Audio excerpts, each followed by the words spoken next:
Assalamualaikum warahmatullahi wabarakatuh. Bismillahirrahmanirrahim. Alhamdulillahi rabbil alamin alladzi arsala rasulahu bil huda wa dinil haqq liyudhhirahu 'alad dini kullih wa kafa billahi syahida. Asyhadu an la ilaha illallah wa asyhadu anna Muhammadar Rasulullah. Allahumma inni astaudiuka jami'a ma astafidhu bihadal majlisi hatta tarujjahu alayya indah tiyaji ilahi ya rabbal alamin. Rabbi srah li sadri wa yassir li amri wahlul 'uqdatam min lisani yafqahu qawli amma ba'du. Jamaah salat subuh Masjid Darut Taqwa yang mudah-mudahan dirahmati dan diridhai oleh Allah Subhanahu wa taala. Tentunya ungkapan syukur yang kita haturkan kepada Allah Subhanahu wa taala yang telah menggerakkan hati kita, menggerakkan langkah kita sehingga kita bisa sholat jamaah subuh ya. Untuk itu nikmat yang luar biasa perlu kita syukuri. Maka ini adalah cinta Allah kepada kita sehingga kita bisa melaksanakan sholat subuh berjamaah. Mudah-mudahan sholat subuh berjamaah kita diterima oleh Allah Subhanahu wa taala. Amin Allahumma amin. Jemaah salat subuh yang dirahmati oleh Allah, bahwa umat Islam, orang yang beriman ini diwajibkan untuk percaya adanya hari akhir. Di antara 6 rukun iman, ada salah satu iman yakni percaya kepada adanya hari akhir. Ini rukun iman yang kelima. Ya. Kita diwajibkan untuk di samping percaya kepada Allah, percaya pada kitab, malaikat, rasul, hari akhir dan qada dan qadar. Maka pagi hari ini coba kita belajar sejenak bahwa hari kiamat atau hari akhir itu pasti akan terjadi. Pasti dan tidak ada keraguan adanya atau datangnya hari kiamat.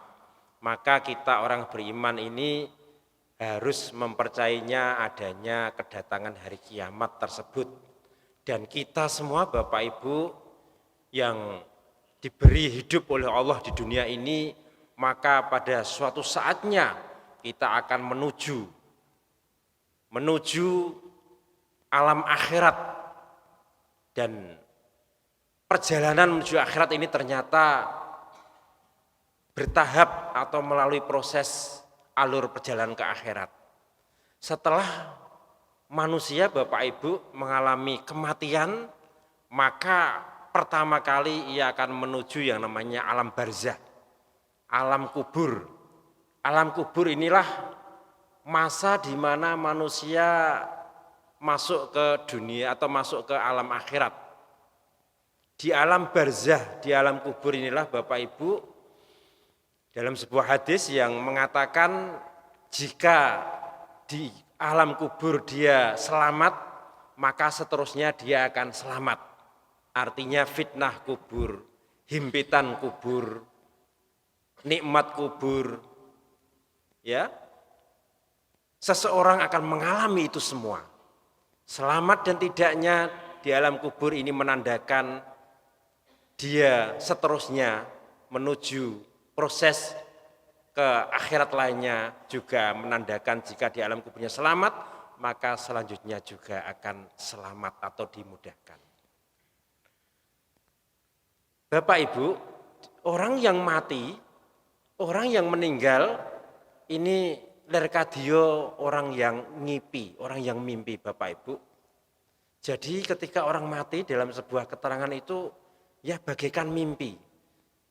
Orang yang mati digambarkan atau dikisahkan rohnya atau dia sendiri melihat tubuhnya dikerumuni orang, dimandikan orang, dikafani orang, ditangisi orang. Dia melihat seperti persis orang mimpi.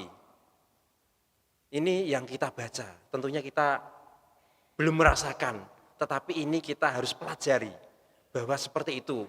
Kematian itu akan datang kepada kita semua Bapak Ibu. Bahwa orang mati itu kata dalam sebuah keterangan bagaikan orang yang mimpi. badannya dikerubuti orang banyak, dimandikan, diantar orang banyak. Setelah itu dimasukkan ke dalam lubang. Dia masih belum merasa kalau dia itu mati.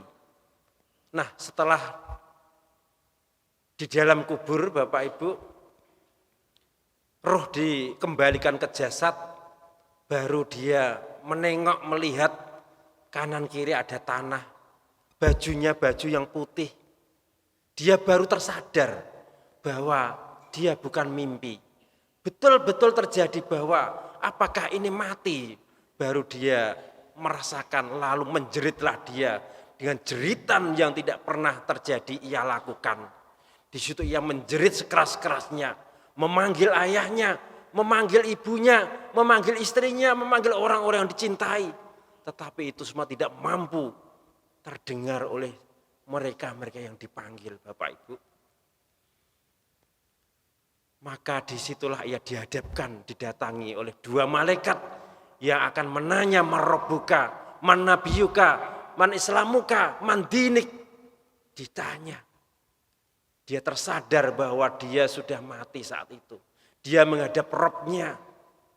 Tentunya jika roh ini adalah roh yang beriman, dia mampu menjawab, maka dibentangkanlah bentangan yang seluas-luas bumi dan langit, yaitu bentangan surga para jamaah. Sebaliknya, mereka yang ingkar kufur kepada Allah dibentangkan neraka selebar bumi langit yang menakutkan ia. Dan ini sampai datang hari kiamat. Apakah nikmat atau azab yang diterima di alam kubur tergantung amal yang dibawa masing-masing. Inilah para jamaah, proses awal seseorang menuju akhirat adalah di alam kubur dulu. Maka tentunya di alam kubur ada himpitan kubur, ada siksa kubur, ada nikmat kubur. Maka tentunya amal ibadah inilah Bapak Ibu yang akan menyelamatkan kita semua. Bapak Ibu, setelah manusia dari proses alam barzah, maka tahapan selanjutnya manusia akan menuju yaumul ba'si, Bapak Ibu, yakni hari di mana manusia dibangkitkan di alam kubur. Ini yang kedua.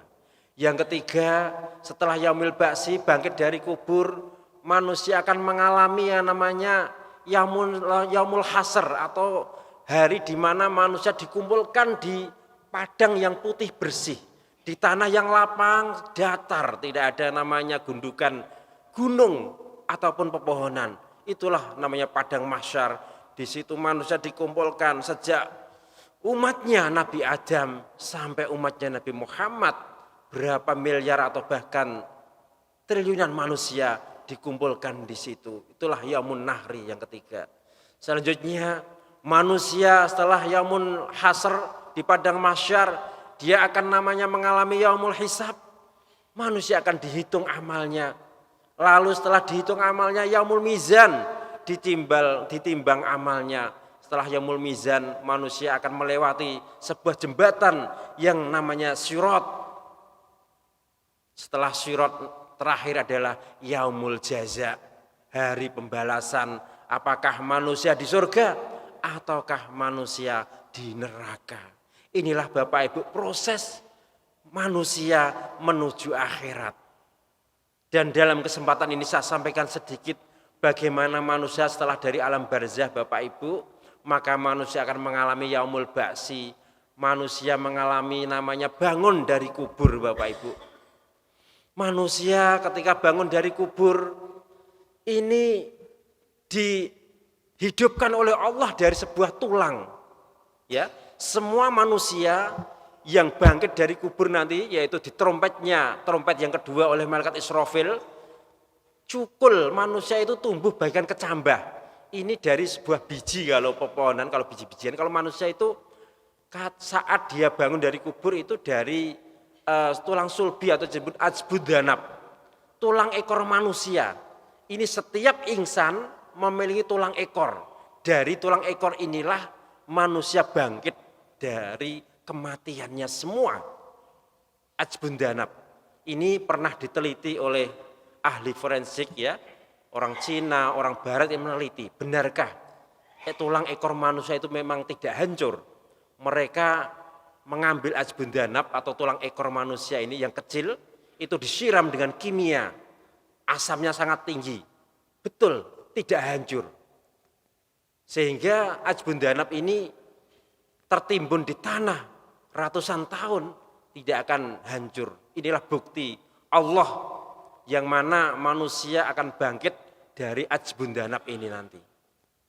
Ini Bapak Ibu, setelah manusia bangun dari kubur Bapak Ibu, digiringlah manusia menuju padang mahsyar Bapak Ibu.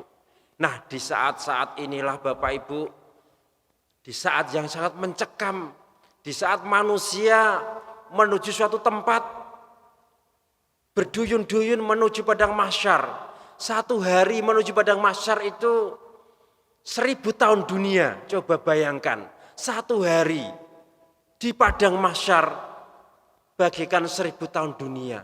Perjalanan menuju padang mahsyar. Manusia dibangkitkan dari kubur, mereka berduyun-duyun, tidak pakai alas kaki, mereka tidak berpakaian, mereka tidak berhitan Bapak Ibu. Apakah saling memandang perempuan laki-laki? Tidak bisa. Mereka mengalami kepayahan yang luar biasa. Dirinya masing-masing. Mereka mengurusi dirinya masing-masing. Tidak sempat yang namanya nyawang sebelahnya. Mereka hari-hari yang menakutkan, mereka sendiri ketakutan dengan amal yang ia lakukan, apakah mampu menolong atau tidak. Di saat itulah para jamaah, manusia banyak yang tenggelam dengan keringatnya karena amal keburukannya. Manusia yang tenggelam setengah badan, ada manusia yang berjalan sedengkul keringatnya. Macam-macam manusia, bahkan ada manusia yang berjalan dengan wajahnya terbalik, kakinya di atas, wajahnya di bawah. Mereka tertatih-tatih menuju padang mahsyar. Di saat inilah Bapak Ibu, manusia dalam kebingungan, mereka lari ke sana kemari. Yauma yakunun nasu kal farasil mabsus. Di saat itu manusia bagikan laron-laron yang berterbangan Bapak Ibu. Bingung manusia. Maka mereka berkata, wahai bagaimana ini? Kita minta tolong pada siapa? Maka dalam hadis yang sahih di situ terangkan yang panjang sekali Bapak Ibu. Manusia zaman sejak umat Nabi Adam sampai umat Nabi Muhammad berkumpul, mereka minta pertolongan. Hadis sahih menerangkan pertama-tama mereka datang kepada Nabi Adam. Mereka minta kepada Nabi Adam agar menolong, wahai Adam. Kami semua mengalami kepayahan, wahai Adam, tolonglah kami.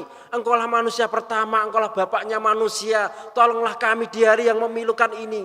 Di hari yang membingungkan ini bagi kami semua, wahai Adam. Apa jawaban Nabi Adam para jamaah? Wahai manusia, di hari ini aku juga mengalami ketakutan luar biasa. Dulu aku waktu di dunia juga pernah melanggar perintah Allah. Allah melarang buah khuldi, memakannya, tetapi saya melanggarnya. Maka hari ini saya sendiri juga mengalami kepayahan. Saya tidak bisa menolong kalian, wahai manusia. Mintalah kalian kepada Nabi Nuh. Maka manusia kruyuk ngumpul, mereka sama minta tolong kepada Nabi Nuh.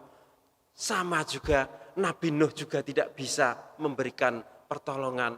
Nabi Nuh menyarankan Nabi Ibrahim. Nabi Ibrahim juga sama tidak mampu memberikan pertolongan. Nabi Ibrahim akhirnya menyuruh kepada Nabi Musa. Sama Musa hanya menyuruh untuk menghadap kepada Isa. Akhirnya Nabi Isa menyarankan, wahai manusia, datanglah kamu sekalian, minta tolong kamu sekalian, mintalah syafaat kamu sekalian kepada Nabi akhir zaman, yaitu Nabi Muhammad Shallallahu Alaihi Wasallam. Maka mereka menghadap kepada Nabi Muhammad para jamaah. Maka Nabi Muhammad memperkenankan permintaan umat-umat sejak zaman Nabi Adam sampai umatnya Nabi Muhammad. Maka Muhammad datang ke arsy menghadap Allah. Ya Rabb, ummati, ummati. Maka Allah berkata, Muhammad, bangunlah kamu dari sujudmu Muhammad. gak tega aku nyawang kamu. Sujud lama-lama. Ada apa Muhammad? Apa yang kamu minta hari ini? Aku kabulkan Muhammad. Dalam hadis sahih kurang lebih dikisahkan seperti itu Bapak Ibu.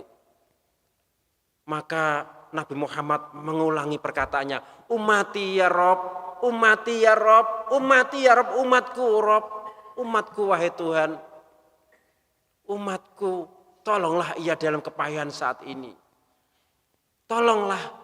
Maka Allah berkata di permintaan Nabi Muhammad, wahai Muhammad, masukkanlah golonganmu, umatmu, masukkan golongan manusia yang tidak kena hisab, masukkanlah mereka dari pintu sebelah kanan, sedangkan yang lain masukkanlah ia dari pintu yang lain, tidak sebelah kanan artinya. Inilah akhirnya Allah mengabulkan para jamaah. Yang pertama manusia-manusia tanpa dihisab, tentunya mereka para nabi, mereka masuk tidak mengalami hisab para jamaah. Itulah hadis yang panjang yang dikisahkan mengenai syafaat para jamaah. Jadi Bapak Ibu jamaah semua, ternyata kita semua ini membutuhkan namanya syafaat, pertolongan dari Nabiullah Muhammad Shallallahu Alaihi Wasallam. Dalam Al-Quran, dalam hadis sangat jelas bahwa Nabi Muhammad Shallallahu Alaihi Wasallam akan memberikan syafaat, akan memberikan pertolongan. Nabi Muhammad memberikan syafaatul uzma, syafaat yang agung, syafaat yang besar. Ini menyeluruh, mampu menolong umat sejak Nabi Adam sampai umatnya Nabi Muhammad sendiri. Adapun syafaat yang khusus pada umatnya, maka ini meringankan mereka yang berdosa, mereka yang dicepatkan untuk masuk surga, mereka yang ditinggikan surganya. Ini adalah syafaat khusus umat Nabi Muhammad, Bapak Ibu. Syafaat inilah yang akan mampu kita minta di saat itu para jamaah. Untuk itu para jamaah kita seyogyanya berharap di saat-saat digiring pada mahsyar itu menunggu hisab, maka syafaat ini sangat dinantikan. Syafaat inilah yang akan mempercepat kita semua dihisab oleh Allah. Umat-umat itu akan dipercepat hisabnya dengan diberikan syafaat Nabi Muhammad SAW. Setelah manusia dihisab, maka dipercepatlah untuk menuju mizan, menuju sirat dan yaumul jaza, apakah manusia ke surga atau ke neraka para jamaah. Maka dalam kesempatan ini sekali lagi Bapak Ibu, saya pribadi dan Bapak Ibu semua mengingatkan bahwa iman kepada hari akhir ini perlu kita pelajari, bahwa perjalanan manusia akan mengalami tahap-tahap yang seperti itu. Tentunya yang paling urgen adalah amal setiap individu yang akan menolong mulai alam barzah sampai yaumul jaza. Untuk itu sekali lagi perbanyaklah amal, sehingga amal itulah yang akan menolong kita semua. Bapak Ibu, mudah-mudahan kita semua dimudahkan oleh Allah, diringankan oleh Allah untuk berbuat kebaikan, ringan tangan kita berbuat kebaikan dan berat untuk melakukan kemaksiatan kepada Allah Subhanahu wa taala. Mudah-mudahan bermanfaat untuk kita semua. Kurang lebihnya mohon maaf. Ihdinas syiratal mustaqim. Kita baca doa dulu. A'udzubillahi minasyaitonirrajim. Bismillahirrahmanirrahim. Alhamdulillahirabbil alamin. Allahumma shalli wa sallim ala sayyidina Muhammad wa ala ali sayyidina Muhammad. Allahumma ighfir lil muslimina wal muslimat wal mu'minina wal mu'minat al ahya'i minhum wal amwat. Allahumma yassir lana umurid dunya wal akhirah. Allahumma inna nas'aluka ilman nafi'ah wa rizqan thayyiba wa amalan mutaqabbala. Allahumma arham ummata Muhammad. Allahumma aslih ummata Muhammad. Allahumma ansur ummata Muhammad. Rabbana dhalamna anfusana wa illam taghfir lana wa tarhamna lanakunanna minal khasirin. Rabbana ighfir lana wa li ikhwanina alladhina sabaquna bil iman wa la taj'al fi qulubina ghillal ladzina amanu rabbana innaka raufur rahim. Rabbana atina fid dunya hasanah wa fil akhirati hasanah wa qina adzabannar. Wa sallallahu ala sayyidina Muhammadin wa barik wa sallim walhamdulillahi rabbil alamin. Assalamualaikum warahmatullahi wabarakatuh.